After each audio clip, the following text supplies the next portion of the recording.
하나님 감사드립니다.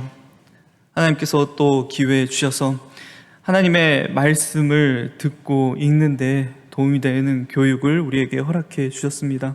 하나님, 이 시간 통하여서 우리의 머리가 자라는 것이 아니라 우리의 심령이 자라게 하시고 더욱더 크신 하나님의 은혜를 깨달을 수 있는 시간 될 수 있도록 주님 붙잡아 주시옵소서. 감사드리며 예수님의 이름으로 기도드립니다. 할렐루야. 네, 기록된 하나님의 말씀 성경 이 주제의 5번째 강의입니다. 오늘은 저번에 말씀드렸던 것처럼 신구약 중간기 2번째 시간입니다. 여러분들 지난주 강의 내용 다 기억하고 계시죠? 말라기 이후 또 마태복음까지 성경에 기록되지 않은 400년의 시간, 학자들은 중간기라고 부르고 있고요. 특별히 지난 시간에는 세계사와 관련해서 하나님의 백성으로서 신앙 공동체인 이스라엘 백성들의 상황과 또 그것으로 인하여 겪게 되는 많은 변화들이 어떤지를 우리가 함께 살펴보았습니다. 오늘은 좀 더 깊숙이 이 이스라엘 내부에 들어가 보도록 하겠습니다. 이스라엘 신앙 공동체가 포로기 이후 또 중간기를 거치면서 어떤 변화를 겪게 되는지, 또 그 변화들이 신약으로 어떻게 연결이 되는지 살펴보도록 하겠습니다. 지난 시간보다 더 복잡하고요, 더 어렵더라고요. 하나님 은혜 주실 줄 믿습니다. 여러분들 나눠드린 스크립트 첫 번째 페이지부터 시작하겠습니다. 여러분들 포로기 이전까지, 그러니까 구약시대의 이스라엘 공동체의 신앙과 정체성의 중심 가운데 있던 것이 무엇이었을까요? 여러분 스크립트 보면은 아마 성전이라는 것을 아마 여러분들 아실 겁니다. 표를 중심으로 제가 설명을 해드릴 텐데요, PPT에도 있으니까 여러분들 종이를 보시든 스크립트를 보시든 PPT를 보시면 될 것 같습니다.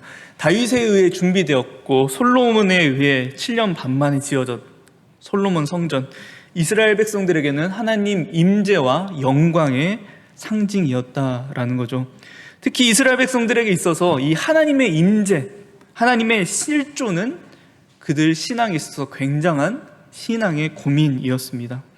여러분들 기억을 떠올려서 구약의 그 이스라엘 백성들을 생각해 보시면 보이지 않는 하나님을 믿는 과정, 이스라엘 백성들에게 굉장히 힘들었다라는 거죠. 그들은 항상 눈앞에 보이는 하나님을 소망했습니다. 그래서 광야에서 금송아지를 세웠고 이웃 나라들의 보이는 신들, 세워진 우상들과 신전들을 항상 부러워했습니다. 그들처럼 되고자 부단히 더 애썼던 시기가 바로 사사 시대잖아요. 자신들의 신은 그저 저 허름한 텐트에 있으니 비교가 되는 거죠.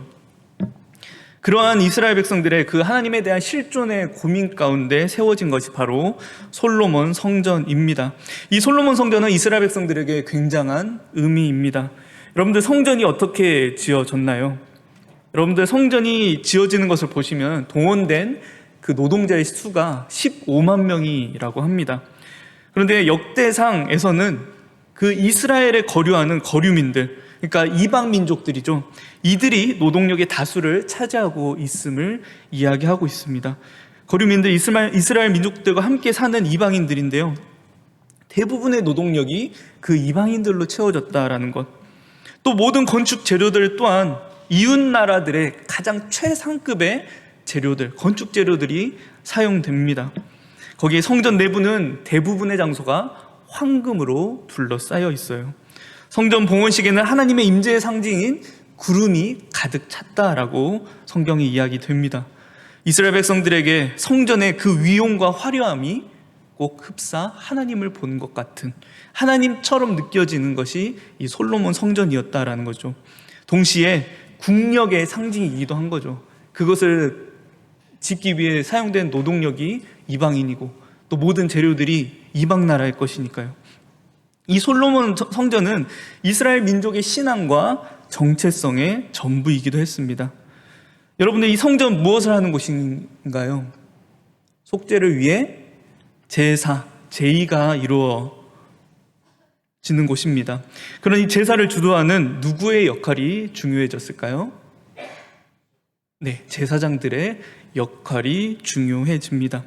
이 신앙 공동체의 신앙을 국가가 이제 중앙 집권으로 국가가 주도해서 이루어지게 됩니다. 그런데 어떻게 됩니까? 주전 586년 바벨론에 의해 예루살렘이 함락되고 이스라엘 신앙의 중심이었던 이 성전이 완전히 파괴되게 됩니다. 신앙 공동체의 정체성, 이것은 한 건물이 무너진 것이 아니라 정체성이 무너지고 그들 전부가 무너졌다라는 거죠. 그들의 자부심이던 성전이 하루아침에 사라졌습니다. 제사를 드릴 수 있는 공간도 없고 속죄를 받을 수 있는 공간이 사라진 거죠. 제사장들도 모두 뿔뿔이 흩어졌습니다. 백성의 신앙을 주도해 줄 국가 자체가 사라졌어요. 자신들을 정복한 나라는 그들의 신앙과 문화를 강요합니다. 이러한 상황 속에서 이스라엘 백성들이 정체성을 지킬 수 있는 방법이 무엇이었을까요? 그것은 바로 쉐마 이스라엘, 그들이 태어날 때부터 배웠던, 그들의 부모님을 통해, 그들의 할아버지를 통해 배웠던 바로 율법이라는 것입니다. 특히 이스라엘 백성들 흩어진 지역에서도 자기들만의 공동체를 이루어서 신앙과 정체성을 지키는 일들을 해나갔는데요. 그 신앙 공동체가 모이는 장소를 시나고그, 회당이라고 이야기합니다. 특별히 완전히 노예 상태로 잡혀간 게 아니니까요. 특별히 안식일만 되면 장소에 모여서 율법에 대해서 배우고 한 주 동안 배운 것을 실천하는 일이 그 하나님 백성으로서의 정체성을 지킬 수 있는 유일한 방법이었던 것입니다. 그러니 자연히 누구의 역할이 커졌을까요? 바로 율법에 대해서 알려줄 수 있는, 또 그 율법을 문서화할 수 있는 사람들의 역할이 커지게 된다라는 것입니다. 누구죠? 서기관이나 율법 교사들의 역할이 커지게 됩니다. 율법에 대해서 전문적으로 배운 이들이죠. 이들을 통한 국가 주도의 이제 신앙 생활이 아니라 회중 중심의, 회중 주도의 신앙 생활이 이루어집니다. 이 포로기 시절 율법이라고 하는 것은 이스라엘 민족의 신앙과 정체성을 지켜주는 중심이 되었습니다. 그런데 어떤 일이 다시 벌어지는 거죠? 그 하나님의 약속대로 다니엘에게 약속하셨고 예레미야에게 약속하셨던, 많은 선지자들에게 약속하셨던 귀환이 이루어지게 됩니다. 사람들이 돌아왔어요. 돌아왔더니 모든 것이 완전히 세워져 있었습니까? 아니죠. 잿더미가 되어 있었습니다. 이 같은 상황이 두렵기에 귀환을 거부했던 유대인들도 있었습니다. 돌아왔지만 폐허가 된 예루살렘, 특히 자신들의 신앙의 정체성이었던 성전의 자리를 보며 허탈해한다라는 거죠. 그렇게 귀한 때에 이스라엘을 이끌고 왔던 스룹바벨을 비롯해 지도자들에게 있어 중요한 문제는 이 무너진 이스라엘 민족의 정체성을 다시 세우는 일이었습니다. 율법 때문에 그나마 저 이방 나라에서 유지할 수 있었지만 여전히 그들에게는 하나님 실존에 대한 질문이 남아 있었다라는 거죠. 그렇게 스룹바벨을 중심으로 성전이 다시 건축되게 됩니다. 여러분들 PPT 여기에는 스크립트에는 없는데요. PPT를 보시면 보이실까요? 솔로몬 성전과 스룹바벨 성전을 이렇게 비교한 내용이 있습니다. 이 솔로몬 성전은 제가 앞에서 설명했던 내용이고요. 이 규모를 보시면은 규모만 봤을 때는 이 스룹바벨 성전이 솔로몬 성전보다는 더 컸습니다. 그런데 그것 빼고는 이 스룹바벨 성전은 솔로몬 성전에 비할 바가 못됐다라는 거죠. 사용된 건축 재료도요, 그냥 바사에서 제공해 준 것으로 아무 것으로나 건축되었고요. 이 성전 건축에는 온전히 이스라엘 민족 그들만의 노동력이 들어갔습니다. 무엇보다도 스룹바벨 성전이라고 부르지만 사실 페르시아 이 고레스 왕의 명령이 아니면 지어질 수 없었던 것이죠. 중간에 이방 민족들과 사마리아 사람들의 방해도 있었습니다. 그래서 완공에 20년이라는 긴 시간이 걸리게 된 거거든요. 근데 그마저도 아닥사스다 왕의 명령이 있었기에 이 완공이 가능했습니다. 이 성전의 기초를 놓던 날, 정확한 정황은 모르겠지만요, 이전 이 솔로몬 성전의 위용과 이 화려함을 알았던 장로들이 이 스룹바벨 성전의 기초를 놓는 것을 바라보며 통곡했다라는 말씀이 성경에 나옵니다. 이 통곡의 원어를 보면 좋아서 기뻐서 하는 감격의 울음이 아니라 정말 비탄의 눈물을 흘렸다라고 해요. 젊은 세대, 그 성전 지대가 놓아지는 것을 보는 이전 세대, 이 솔로몬 성전을 몰랐던 그 다음 세대는 기뻐하고 즐거워하는데, 한쪽은 그 과거의 장로들 또 레위인들은 통곡을 하고 있다라고 해요. 성전이 완성되어서 봉헌식을 거행하는데 하나님 임재의 상징인 구름은 물론 이 성전 안에는 십계명과 아론의 쌍난 지팡이와 만나를 담아두는 이 언약궤도 없었다라고 합니다. 대제사장의 상징이었던 우림과 둠밈도 없었어요. 그러니 이스라엘 사람들, 특히 이전의 성전을 기억했던 이들에게 이 스룹바벨 성전은 굉장히 초라했다라는 것입니다. 이스라엘 사람들이 성전을 바라보는 관점을 학계 2장 3절에서 볼 수 있는데요. 공동 번역, 여기에는 개역개정이라고 제가 써놨는데 공동 번역 버전으로 읽어드리겠습니다. 이 성전이 예전에는 얼마나 영광스러웠더냐. 너희 가운데 그것을 본 사람이 덜어 남아있으리라. 그런데 지금 이 성전은 어떠하냐. 너희 눈에도 이 따위는 있으나 마나 하지 않으냐. 막상 지어는 놨는데 이스라엘 백성들에게 있으나 마나한 존재였다라는 것입니다. 그렇게 신앙 공동체, 포로기 시절 자신들의 정체성을 지켜줬던 율법에 더 집중하게 되는 거죠. 팔레스타인 곳곳에 회당을 지어 율법을 가르치고 준수하는 일을 그들은 멈추지 않았습니다. 특히 에스라 있죠. 2차 귀환을 주도했던 에스라, 제사보다 율법을 강조해 가르쳤습니다. 3차 귀환을 이끌었던 느헤미야도 역시 그랬고요. 그러니까 이것을 보면 율법 중심의 개혁이 이루어졌다라는 것을 알 수 있습니다. 그 개혁의 대표적인 사건이 무엇입니까? 이스라엘 안에서 함께 살던 이방인에 대한 분리였습니다. 제가 스크립트에는 느헤미야 12장이라고 적었는데 13장입니다. 13장, 제가 3절만 적어놨는데 1장부터 3절까지 제가 우리 함께 좀 보도록 하겠습니다. 교독으로 함께 읽어보겠습니다. 제가 먼저 읽겠습니다. 그날 모세의 책을 낭독하여 백성에게 들렸는데 그 책에 기록하기를 암몬 사람과 모압 사람은 영원히 하나님의 총회에 들어오지 못하리니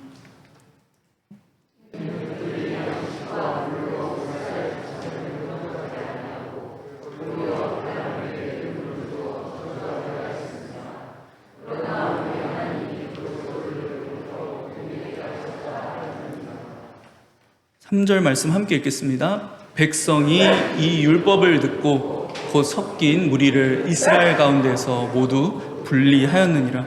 이 율법을 쫓아서 이방 민족과의 철저한 분리, 이방 여인들과 결혼한 이들, 혼인한 이들조차 분리를 시켰습니다. 혈통적인 그 피로 연결된 순결을 지키는 것조차 신앙과 민족의 정체성을 지킬 수 있다라고 유대인들은 믿었다라는 거죠. 그렇기에 이 유대인들에게 있어서 아수르의 그 혼합 정책을 따라 이방인과의 혼합을 받아들였던 그 사마리아 사람들은 정말 개, 돼지와 같은 존재처럼 여겨졌다라는 것입니다.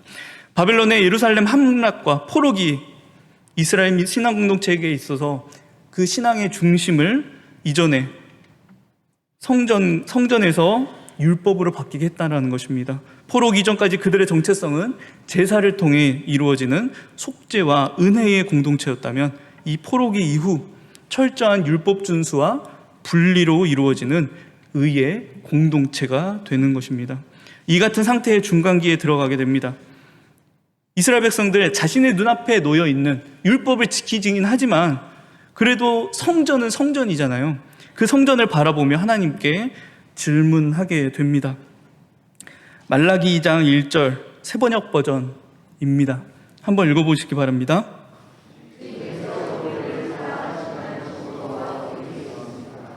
주님께서 우리를 사랑하신다라고 하는 증거가 도대체 어디에 있습니까? 이전에 하나님 선지자 학계를 통해서 이 스룹바벨 성전을 통해서도 내가 반드시 영광 받겠다라고 말씀하셨습니다. 내가 너희와 함께 할 것이다. 그런데 그 초라한 성전을 바라보며 이스라엘 민족이 믿지 못했다라는 거죠. 그리고 사실 그들이 그렇게 지키고자 하는 율법이 사랑 그 자체잖아요. 그들이 그렇게 율법을 잘 준수하고 배우고 가르치는데 하나님의 사랑은 알지 못한다라는 것입니다. 우리였으면 이런 이야기를 들으면 어떻게 반응할까요? 야, 너네 정말 질린다. 야, 어떻게 그거를 내가 너희를 인도해서 여기 성전까지 세워줬는데 어떻게 그걸 모르냐 하면서 아마 등을 돌렸을 것 같습니다. 근데 하나님은 어떻게 하신다라는 겁니까? 새로운 언약을 주시게 됩니다.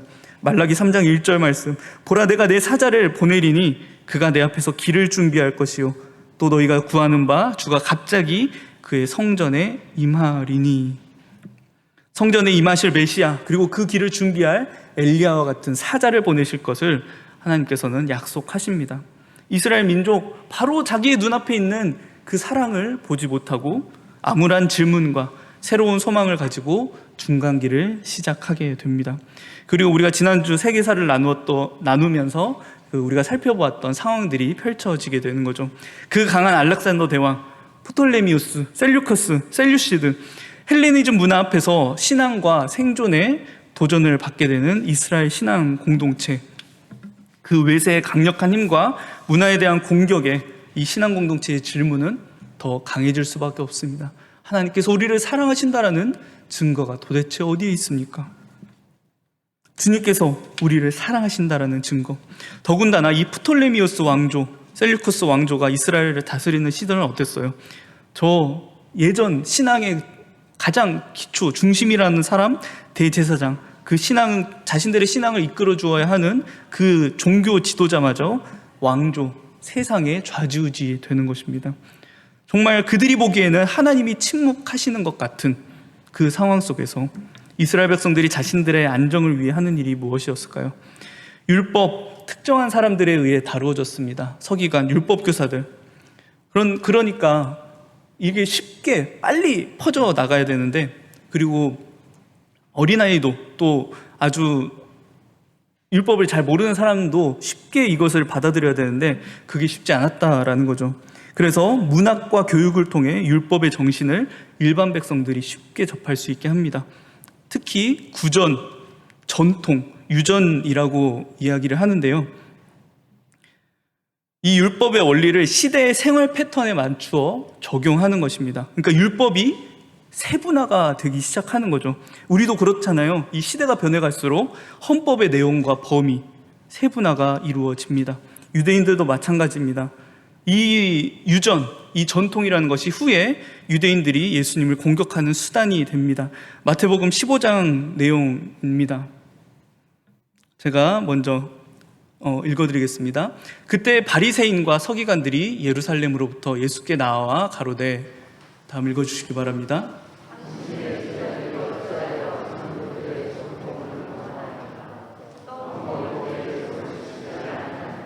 장로들의 전통, 개역 한글 버전에는 유전이라고 표현이 됩니다. 율법 자체의 내용은 아닌데요, 이 율법의 원리를 따라서 유대인들이 만들어낸 질서고 규범입니다. 그런데 그 전통과 질서가 더 많은 백성들의 삶을 옥죄고 팍팍하게 만들었다라는 것이죠. 그 질서를 율법이신 예수님께서 무너뜨리시는 거예요. 유대인들은 자신들의 질서를 따르지 않는다라고 해서 율법 자체이신 예수님을 정죄합니다. 그러니 예수님께서 말씀하시는 거죠. 3절 말씀 읽어주시기 바랍니다.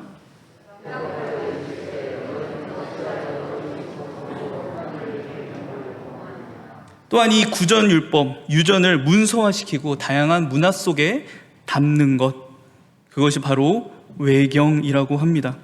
과거에 하나님께서 주셨던 미래적 언약과 예언들에 집착하기 시작해요.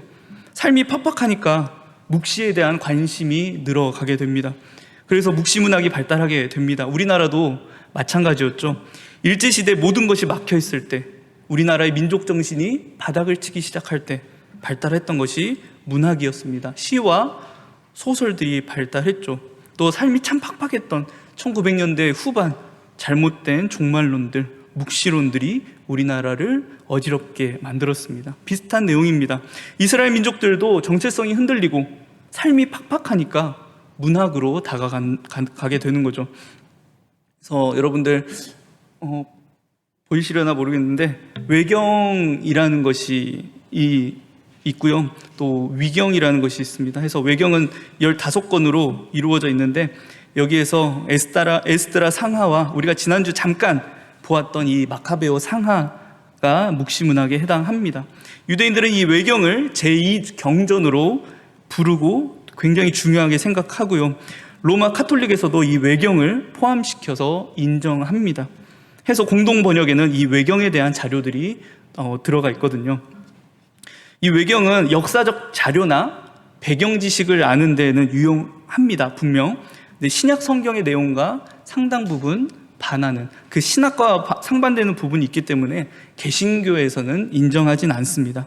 또 위경이라는 것이 있는데요. 이것은 완전히 그냥 그 유대인들의 소설입니다. 해서 그 위경을 쓴 기자나 저작 연대가 허위로 되어 있고요. 그 내용도 허무맹랑하거나 성경과 전혀 내용적으로 또 신학적으로 일치되지 않는 부분이 전혀 없기 때문에 유대교도 또 천주교에서도 그들의 정경으로는 인정하진 않습니다.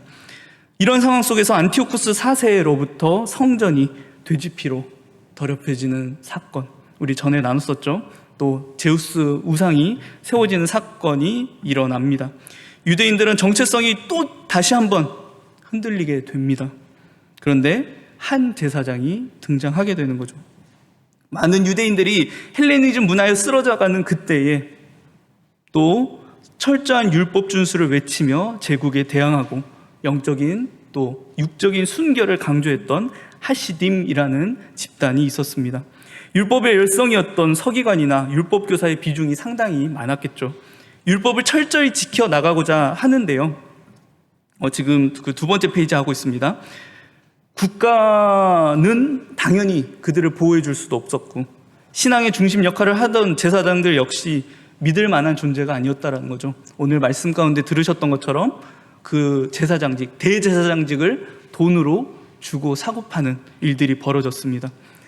그런데 이 하시딤들이 그러니까 자신들은 그 제사장들을 이미 포기했겠죠. 근데 자신들이 포기했던 제사장 중에 마따디아라고 하는 이가 등장합니다. 잘못된 제사를 드린 유대인과 안티오쿠스 4세의 사신을 죽이고 이 마따디아가 외치는 거죠. 율법에 대한 열성이 있고 우리 조상들이 맺은 계약을 지키려고 하는 사람은 나를 따르시오.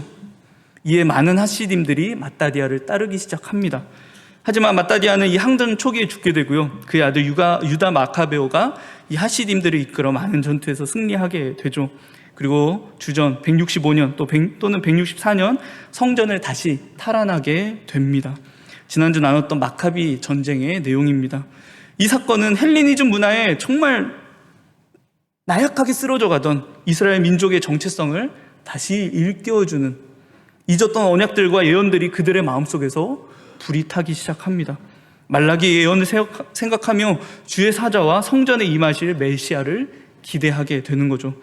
비록 그들을 이끌었던 유다 마카베오도 죽음에 이르게 되지만요, 그의 형제 시몬으로부터 세워진 새로운 왕조를 바라보며 이스라엘이 회복할 수 있겠다라는 그 소망을 갖게 됩니다. 이 PPT를 보시면 하스모니안 왕조를 제가 띄워놨는데 잘 안 보이시죠? 이 굵은 테두리, 이 마따디아, 제사장 마따디아로부터 시작해서 유다 마카베오가 있고요. 이 굵은 줄기가 왕의 줄기입니다. 그래서 왕위를 이어받았던 사람들인데요. 여기서 빨간색이 대제사장직을 맡았던 사람들입니다. 그런데 여러분들 보시면은 이 왕위를 이어받는 사람들 다음 또 이 왕위를 이어받는데 이 사람이 또 빨간색 대제사장직을 겸하는 모습을 보여주고 있습니다. 그러니까 이 하스모니안 왕조 완전히 엉망진창이라는 거죠. 왕이면서 동시에 자신이 대제사장의 직임을 겸임하려고 했던 이들이 있었습니다. 또 이 요한 힐카누스라고 하는 시몬의 아들 요한 힐카누스라고 하는 그 아들 아리스토블루스라는 사람이 왕위를 이어받았다가 일찍 사망하게 되거든요. 근데 그의 형제이자 그 당시에 대제사장을 맡고 있던 알렉산더 얀네우스가 그 아리스토블루스 1세의 아내 살로메를 자신의 아내로 받아들이게 되는 것입니다. 그러니까 대제사장이 자기 형제의 아내를 받아들이는 겁니다. 말이 안 되는 거죠. 그래서 하시딤 중에 반기를 드는 사람들이 있었습니다. 이 사람들을 분리된 자, 바리새파라고 부릅니다. 얀네우스가 이들을 반대파로 축출해 내거든요. 권력에서 축출당한 이들 어디로 향할까요? 백성들에게 향하게 됩니다. 회당을 중심으로 활동하게 되는 거죠. 또 반대로 이들을 찬성하는, 이들의 그런 권력들을 찬성하는 이들이 있었는데 그것이 바로 사두개파입니다. 이들은 아주 오래전부터 제사장과 같은 그 권력의 중심에 모이는 사람들입니다. 그래서 여러분들 보시면은 그 2페이지의 밑에 부분에 이 하시딤들, 경건한 자들이 어떻게 변화하는지 보실 수 있습니다. 그래서 이들은 당연히 권력의 중심에 있으니 성전을 중심으로 활동을 했겠죠. 이제 마지막으로 나는 이것도 싫고 저것도 싫다 하는 사람들이 있었습니다. 그냥 이 사회의 상황 자체를 보는 것이 나는 너무 신물나, 나는 이제 이곳에 이 세속을 다 끊고 나는 광야로 나갈 거야 하는 이들이 또 있었다라는 거죠. 이 광야로 나가 자신들만의 공동체를 이루어 율법을 준수했던 이들을 에세네파라고 이야기합니다. 이 신학 성경에는 사두개인과 바리새인들이 주류로 등장하고 있고요. 성경에는 이 에세네파가 등장하진 않지만 우리 전에 추진영 목사님을 통해서 이 구약의 형성 과정을 볼 때 사해사본이라고 하는 것을 우리가 전에 배웠었습니다. 이 사해사본이 나는 사회 너무 싫어, 나는 이 정치 싫어 하면서 그 광야로 나갔던, 특히 쿰란 지역에 살던 그 에세네파 중 쿰란 공동체에 의해 기록된 것이 바로 사해사본입니다. 훗날 이 구약의 정경성과 신뢰를 입증하는 자료로서 이 사해사본과 쿰란 공동체의 역할이 굉장히 크게 나타나게 됩니다. 바로 이 시기를 배경으로 두게 되는 거죠. 그런데 이 안네우스마저도 일찍 죽음에 이르게 됩니다. 결국 혼자 남게 된 살로메, 이 여왕인데 자신 스스로가 왕이 되어서요 나라를 다스리게 돼요. 근데 힘이 필요하니까 추방되었던 바리새파를 다시 중용하게 되는 겁니다. 당연히 사두개파의 힘은 약해졌고요. 또 여성이기에 스스로 대제사장이 될 수 없잖아요. 그래서 자신의 아들 힐카누스를 그 대제사장으로 만들게 됩니다. 당연히 힐카누스는 바리새파와 연합하게 되는 거죠. 그리고 다른 아들, 이 아리스토블루스 2세가 힘이 약해진 사두개파와 연합해서 힐카누스를 몰아내려고 했습니다. 이들의 갈등이 결국 로마가 예루살렘을 정복하게 되는 결과를 낳게 됩니다. 너무 깊이 들어가면 굉장히 복잡해지니까 저는 벌써 지금 복잡하거든요. 여기까지만 말씀을 드릴게요. 우리 눈에 보기에는 진짜 하스모니아 왕조, 유대인들에게는 이 당시가 나름의 평화의 시대였다라고 이야기합니다. 어찌되었든 외세를 몰아내었고 나라와 성전을 회복했으니까요. 또 이 시몬의 아들 이 요한 힐카누스 때에는요 다윗과 솔로몬이 점령했던 예전 지역을 다수 수복하는 일도 있었습니다. 또 이 당시에 재밌었던 것은 이 요한 힐카누스가 사마리아를 공격해서 그리심산에 있던 성전을 파괴하게 됩니다. 그래서 유대인과 이 사마리아의 갈등의 골이 더 깊어지게 되는 계기가 되는 거죠. 우리 눈에 보기에는 완전 대환장 파티입니다. 그렇죠? 어찌되었든 크진 않지만 유대인들에게 보기에는 좋은 결과들이 주어졌다라는 거죠. 그러니 기대하게 됩니다. 될 수 있겠다. 이렇게 하다 보면 언젠간 성공할 수 있겠다. 이 중간기에 겪었던 사건과 또 상황들, 이스라엘 민족으로 하여금 정치적 이스라엘 나라의 회복을 기대하게 되는 단초가 되는 거죠. 또 앞에서 말했던 하스모니아 왕조 안에서의 그 갈등이 결국 로마의 이 정복을 불러오게 되었다라고 말씀드렸죠. 형제간 그 아리스토블루스 2세와 이 힐카누스와의 그 전쟁 가운데 아리스토블루스가 실수를 하게 되죠. 자신의 입지를 강화하기 위해서 로마의 폼페이우스에게 도움을 청했다라는 것입니다. 이 사건을 계기로 로마가 이 이스라엘에 들어오게 되는 것입니다. 왕조 안에서 이 극렬한 대립을 바라보던 로마는요, 팔레스타인을 좀 더 안정적으로 다스리기 위해서 그들에게 친화적으로 친로마 정책을 펼쳤던, 팔레스타인 안에서도 또 나름의 그 지역마다 유지들이 있었을 거 아니에요. 이두메 지역, 에돔 지역에서 유지로 활동하던 이에게 힘을 실어주게 됩니다. 그가 바로 헤롯 대왕의 아버지인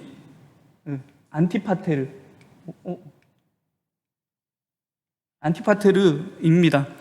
하스모니아 왕조가 이제 거의 다 기울어 가다가요, 이 팔레스타인의 지배권이 이제 로마의 지지를 받던 이두메 사람, 이 안티파테르, 그리고 그의 아들 헤롯에게로 들어가게 되는 겁니다. 그래서 안전을 위해 예전에 그 로마에 가 있던 헤롯은 이 로마 황제 안토니우스의 환심을 사서 대왕이라는 칭호를 달고, 유대인의 왕이라는 칭호를 달고 팔레스타인으로 돌아오게 되는데요, 이로 인해서 하스모니안의 그 왕조가 끝을 맺게 됩니다. 여러분들, 그런데 이 이스라엘 사람들이 이두메 출신의, 에돔 사람 출신의 왕 받아들이겠습니까? 그의 통치를 받겠어요? 그래서 헤롯 대왕이 했던 일이 바로 이것입니다. 이 하스모니안 왕조의 핏줄이었던 이 미리암네라는 여인과 혼인을 하게 되는 겁니다. 그러니까 혼인 정책을 통해서 이 유대인들의 마음을 살려고 했던 거죠. 그리고 이제 제가 이제 헤롯 왕가에 대한 이 자료인데요, 여러분들 성경에 헤롯이라고 등장을 하죠. 그래서 다 헤롯이라고 적혀 있는데 누가 누구인지 헷갈리잖아요. 그래서 제가 간단하게 좀 설명을 드리도록 하겠습니다. 그래서 앞에서 이야기했던 이 하스모니아 왕조를 몰아내고 로마의 힘을 입어서 팔레스타인 지역의 왕이 된 이 헤롯 대왕이 바로 예수님과 관련된 왕입니다. 그래서 이 동방 박사들이 유대인 왕으로 나신 이가 어디 있냐라고 물었을 때 헤롯 왕과 온 유대인들이 그 예루살렘이 듣고 소동했다라고 해요. 헤롯 자기 자신이 유대인의 왕으로 와 있는데 유대인의 왕이 또 있다라는 것은 반역이잖아요. 그래서 그리고 또 이 사람이 했던 일 중에 하나가 유대인들의 정말 인정을 받기 위해 스룹바벨 성전을 더 크게 중축하게 됩니다. 그래서 이전에 이 솔로몬 성전과는, 그 성전의 규모와는 비교도 안 되게 크고 멋지게 짓습니다. 지금 남아있지 않습니다. 이 성전을 바라보는 한 제자의 자부심이 성경에 드러나게 되는데요, 마가복음 13장 1절 말씀, 현대인 성경 버전으로 제가 읽어드리겠습니다. 예수님이 성전에서 나가실 때 한 제자가 선생님, 이것 좀 보십시오. 굉장한 돌이지요. 얼마나 훌륭한 건물입니까? 라고 하였다. 그러니까 이 유대인들에게 있어서 저 이두메 사람 헤롯은 마음에는 안 드는데 그 자신들의 정체성이었던 성전을 크고 웅장하게 만들었다라는 것입니다. 그래서 여러분들 신약을 가시면 헤롯 땅이 등장하거든요. 이스라엘 사람들이 왜 헤롯을 지지할까? 바로 이 이유 때문입니다. 그들의 성전을, 그들의 정체성을 아주 크게 웅장하게 지어줬기 때문입니다. 이 헤롯 대왕 이후 팔레스타인 지역은 3명의 분봉왕에 의해 나누어 다스려지게 되는데요, 여기 위에 보이는 빌립 1세부터 헤롯 안디바 아켈라오라는 인물이 있습니다. 이 아켈라오는 헤롯 대왕의 총애는 입었는데 성격이 굉장히 좋지 못했습니다. 그래서 폭정을 유대인들에게 베풀었다라는 거죠. 그래서 유대인의 지도자들이 로마에 고발을 하게 됩니다. 이 아켈라오는 쫓겨나게 되고요. 그래서 이 아켈라오의 뒤를 이어서 예수님 때에 주로 활동했던 인물이 바로 이 헤롯 안디바입니다. 안티파스라고도 하는데요, 그가 좀 더 권력을 주기 위해 했던 일이 자신의 배다른 형제, 이 헤롯 대왕 안에서, 그러니까 그 미리암네를 통해서 자녀들을 얻게 되는데 하스몬 혈통이 있거든요. 근데 거기에 헤로디아라는 여인이 등장을 합니다. 그러니까 여러분들 보시면 이 헤로디아 하스모니아 왕조의, 그러니까 권력을 가진 혈통인 거죠. 힘이 있는 겁니다. 근데 이전 남편인 빌립 2세라는 인물이 있었는데 그 사람은 그 분봉왕의 권력 승계를 받지 못하고 죽게 되거든요. 그래서 헤롯 안디바는 이 헤로디아를 선택하게 됩니다. 그 역시 형제의 아내였습니다. 그냥 단순히 음란해서가 아니라요, 모두가 이 유대인, 이 팔레스타인의 권력, 내가 유대인의 왕이 되고자 하기 위한 방법이었던 거죠.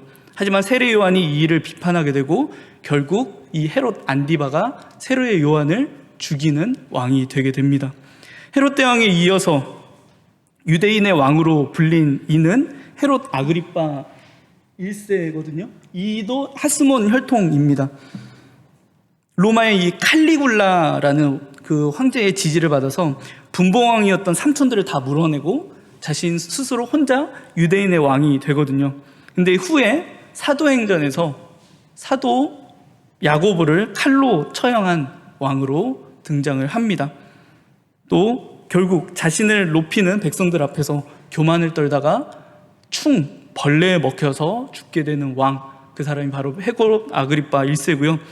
그 헤롯 아그리파 2세가 사도행전 말미에서 사도 바울을 신문하던 아그리파 왕, 그리고 옆에 보면은 그 버니게라는 사람이 있죠.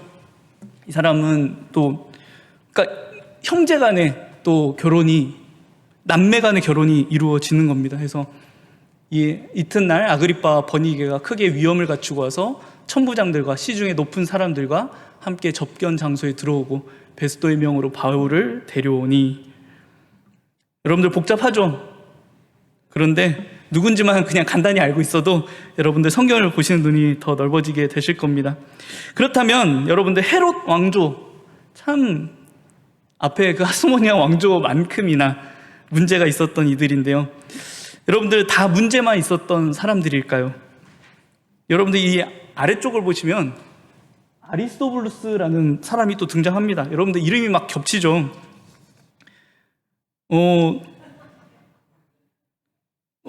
이름이 좀 이상합니다. 왜냐하면은 이 헬라식 발음을 따르고 있기 때문이죠. 그래서 이 사람이 로마서에서 바울이 문안 인사를 하는 로마 교회 성도 중에 한 사람이 바로 이 아리스토블루스, 이 헤롯 대왕의 하스몬 혈통을 가진 아리스토블루스입니다. 그래서 여러분 로마서 16장 10절인데 우리 함께 읽어보겠습니다.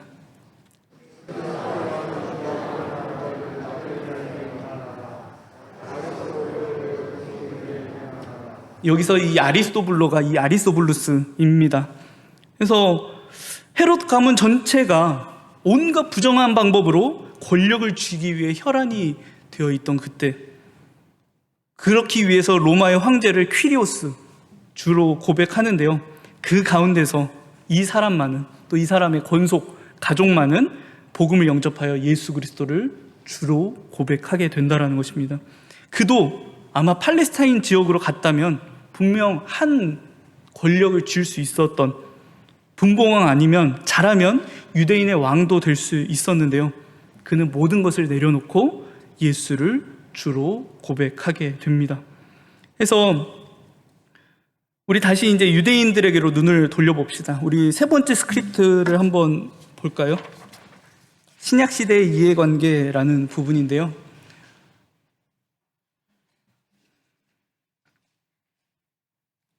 이제 본격적으로 로마가 이스라엘을 지배하게 됩니다. 거기에 이두메 사람이 협력하여서 유대인들의 왕이 되었습니다. 그 헤롯이 성전을 으리아르하게 지었다고 해서 물론 그를 지지하는 헤롯 당원들도 있었지만요, 여전히 반대하고 또 저항하는 이들이 있었다라는 것이죠. 그리고 그들 중에 굉장히 과격한 이들도 있었습니다. 셀롯인이라고 하는, 여러분들 보시는 거기에 왼쪽 아래쪽에 열심당 셀롯인이라고 하는데요, 예수님 제자 중에서도 이 셀롯인 시몬이 있었다라고 해요. 그래서 유대인들 안에서, 그러니까 이들은 정말 어떤 정신을 가리키는 게 아니라 육체로 칼로 저항하는 이들을 셀롯인이라고 이야기합니다. 그래서 유대인들로부터 저항의 기운이 점점 올라오기 시작합니다. 이에 로마는 이 이스라엘 민족이 하나로 뭉치는 일을 막기 위해 사내드린이라고 하는 독특한 사법기구를 만들게 됩니다. 전에도 말씀드렸는데요. 이 대제사장, 이 의장을 대제사장으로 두고서요, 바리새파, 사두개파, 또 각 지파의 장로들, 서기관들을 중심으로 서로 협력하되, 근데 거의 대부분은 서로 견제하는 그런 기구를 만들게 되는 거죠. 이 사내들이는 로마가 이스라엘을 효과적으로, 효율적으로 통치하기 위한 방법이었습니다. 각 세력을 쥐고 있는 이들은 자기의 권력을 유지하기 위해서 수단과 방법을 가리지 않았어요. 그리고 그들은 이 백성들에게로 자신들의 그 권력을 유지하기 위해 그 백성들에게 눈을 돌리기 시작합니다. 이 백성들의 지지가 곧 정권 유지의 길이기도 했습니다. 이 유대인들 민족적 성향이 강하니까요, 조금만 수틀리면 바로 반란이 일어났습니다. 그래서 이 로마 정부에서 나온 총독들까지도요, 이들의 눈치를 볼 수밖에 없었다라는 거죠. 계속 저항이 일어나고 분쟁이 일어나면 중앙정부에서 자기 자리를 다른 사람에게 주기 때문입니다. 그러니까 여기 가운데 있는 백성들을 중심으로 이 백성들의 마음을 얻는 일, 이것이 신약시대 이 권력, 종교 지도자들, 또 그들을 둘러싼 정치 지도자들의 유일한 관심이었습니다. 그 중에서도 가장 유리한 이들은 누구였을까요? 아무래도 백성들과 회당에서 함께 지냈었던 바리새파일 것입니다. 그래서 이들에게 더 지지를 보냅니다. 그래서 여러분들 스크립트 밑을, 그 3쪽 밑을 보시면은 바리새파와 사두개파의 그 비교한 내용을 적어 두었습니다. 그래서 율법에 대한 관점, 이 바리새파 토라, 율법을 가장 우선시하되 거기에 구전 전통, 앞에서 말씀드렸던 그 구전 율법, 그러니까 유전이라고 하는 것들을 포함해서 이 유대인들을 통제하고 이렇게 했다라는 거죠. 그리고 사두개파는 오직 율법, 토라만을 강조했습니다. 그래서 율법에 대한 관점은 완고한 보수주의인데, 또 어떻게 보면 바리새파는 상당히 열려있는 사람들이고요. 사두개파는 정말 자유롭게 뭐 율법을 지키든 말든 사실 그런 건 사실 자신들에게는 상관이 없었습니다. 그리고 주요 활동 무대가 회당, 백성을 중심으로 바리새파는 활동을 했고요. 사두개파는 그 권력 중심에 모여있기 때문에 성전, 제사장을 중심으로 활동을 했습니다. 이 바리새파가 의로움을 얻는, 하나님 앞에서 의를 내세울 수 있는 방법은 철저한 율법 준수와 선행, 그리고 분리하는 일이었죠. 그리고 사두개파는 그 의식을 엄격하게 지키는 일로 이루어졌습니다. 정치 성향은 종교를 최대한 분리하는 그 자세를 바리새파가 취했는데, 어떻게 보면 그들도 백성의 마음을 얻기 위해서 수단과 방법을 가리지 않았으니까 사실 정치에도 그들이 많이 관여했다는 것을 알 수 있습니다. 사두개파는 세속주의입니다. 그래서 바리새파는 그 신학적으로는 천사, 영, 부활, 심판, 사후세계, 메시아 같은 그 모든 것들을 믿었기 때문에 백성들이 지지를 더 얻을 수 있었고요. 사두개파는 그저 자신들의 정권을 유지하는 데만 관심이 있었기 때문에 사두개파는 사실 그 백성들이 지지를 많이 얻지는 못합니다. 그래서 여러분들 신약을 보시면은 바리새파와 사두개파가 부딪히는 장면들이 등장하는데요, 항상 바리새파가 우위를 차지하게 됩니다. 정말 이 시대는 소망과 이해관계가 그물처럼 얽히고 설킨 시대였습니다. 그래서 다른 데서 보면은 그물이 이렇게 굉장히 팽팽하게 얽혀 있으면 속이 보이지 않잖아요. 그런 것 같이 이 복잡한 이해관계, 다른 말로 하면 소망의 표현이기도 했습니다. 그들은 여전히 질문을 던졌습니다. 하나님께서 우리를 사랑하실까? 하나님이 과연 우리를 사랑하실까라는 질문을 품고 살아가는 이들, 자신들의 소망을 여과 없이 드러냈던 이들, 그것과 다른 이들을 철저하게 배척했던 이들에게 누가 오신다라는 것입니까? 그 소망과 기대의 그물을 뚫고 우리 하나님의 독생자 예수 그리스도께서 오신다라는 것입니다. 우리 마지막 페이지를 보겠습니다. 구약에서 중간기를 거쳐 신약에 이르기까지 신앙 공동체, 이 유대인 신앙 공동체의 질문은 항상 똑같았습니다. 주님께서 우리를 사랑하신다라는 증거가 어디에 있습니까? 그런데 하나님은 정확히 답변을 해 주십니다. 우리 요한복음 3장 16절 말씀을 함께 읽어볼까요?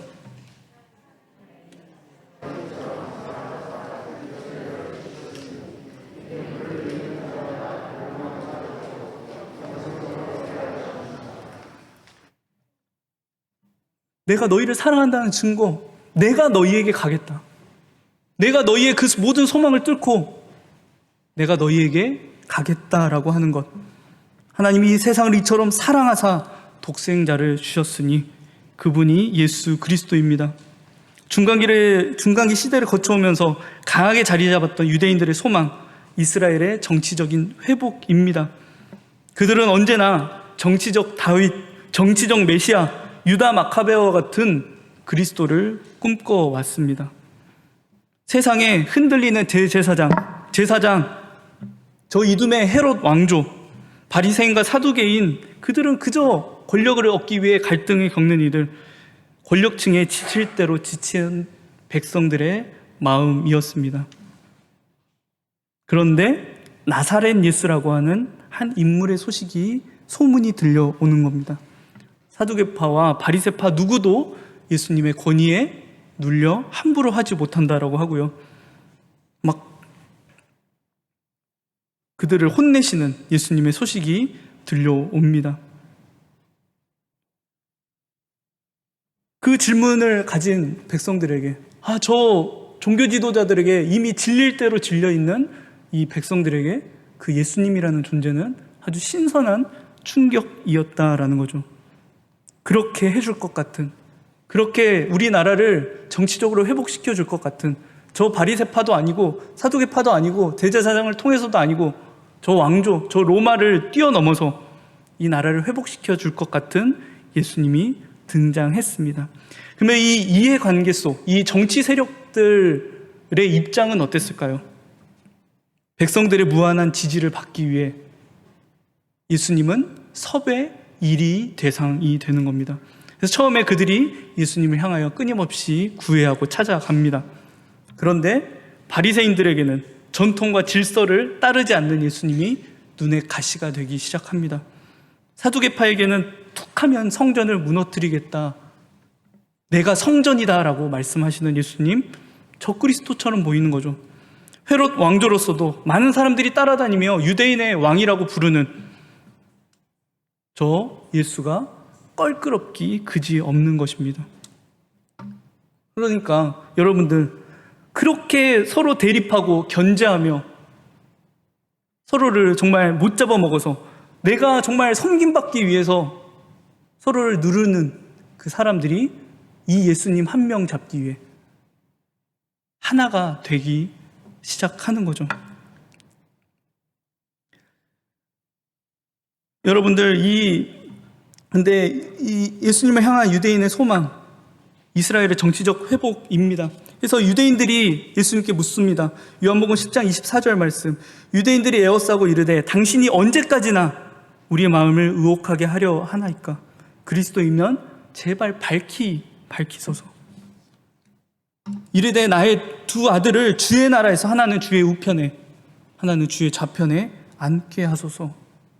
이 요한의 어머니가 자신의 자식들을 예수님의 그 국가에 맡기는 장면입니다. 예수님 부활하신 이후에도 제자들 여전히 물어봅니다. 그들이 모였을 때 예수께 여쭈어 이르되 주께서 이스라엘 나라를 회복하심이 이때니까.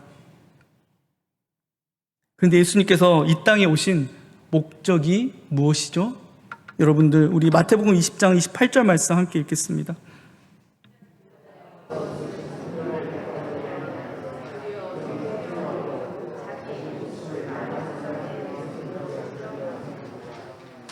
도리어 섬기려 하고 자기의 목숨을 많은 사람의 대속물로 주려 함. 이것이 예수님의 목적이었습니다. 이것이 하나님의 목적이었고 하늘의 뜻이었습니다. 저와 여러분들, 우리 이제 새로운 신앙 공동체로 부름받은 존재들입니다. 그리고 우리도 예수님을 기다리고 있습니다. 그런데 우리는 어떤 마음으로 예수님을 기다리고 있는지요? 이 시대에 사실 이 신약에 유대인들과 별반 다를 바 없거든요. 저 사람을 희생물로 삼아 내가 어떻게든 섬김을 받으려고 하는 시대입니다. 이 교회 어떻습니까? 우리 교회 어떻습니까? 이 세상의 교회 어떻습니까? 세상의 기대를 채워주기 위해, 소망을 이루어주기 위해? 아니요. 자기들이 섬김 받으려고 그들의 기대를 채워주는 척을 하고 있다는 겁니다. 우리는 어떤 마음으로 주님을 기다려야 할까요? 많은 사람들이 이 시대를 바라보며 이 시대에도 동일한 질문을 던집니다. 하나님이 과연 우리를 사랑하실까? 하나님이 과연 우리를 사랑하신다라는 증거가 어디에 있습니까? 그 증거가 지금 이 자리 저와 여러분들입니다.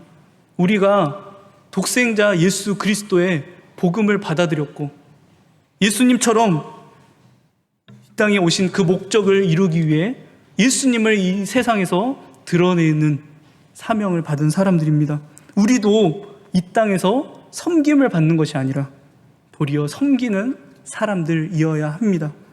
우리가 저 사람을 희생물로 삼아서 나를 채우는 것이 아니라 나를 희생해서 나를 대속물로 삼아서 이 세상의 모든 이들을 세워주어야 하는 사명을 받은 존재라는 것입니다.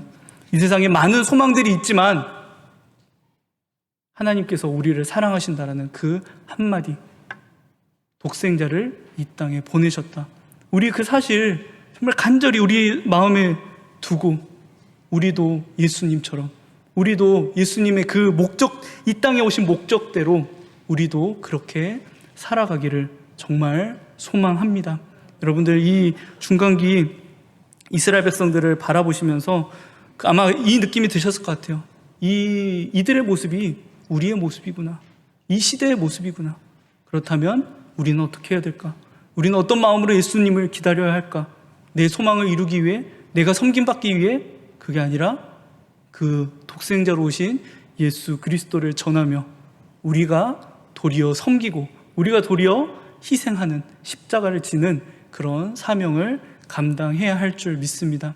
그런 믿음이, 그런 이 교육이 그런 우리의 신앙을 더 발전시켜주는 이번 시간 되었기를 정말 소망합니다. 기도하겠습니다. 하나님 감사드립니다. 부족한 자 통하여서 중요한 또 이 신약을 읽는 또 이 세대를 바라보는 귀한 하나님의 눈 허락하셔서 진심으로 감사드립니다. 하나님, 우리 이 시대를 살아가면서 많은 사람들이 질문합니다. 하나님께서 정말 우리를 사랑하실까? 하나님께서 우리를 사랑하신다라는 증거가 어디 있을까? 세상 많은 사람들이 소망을 어디에 둘까? 외치며 그 길을 잃고 살아가는 가운데 이 세상에 우리가 부름 받았습니다.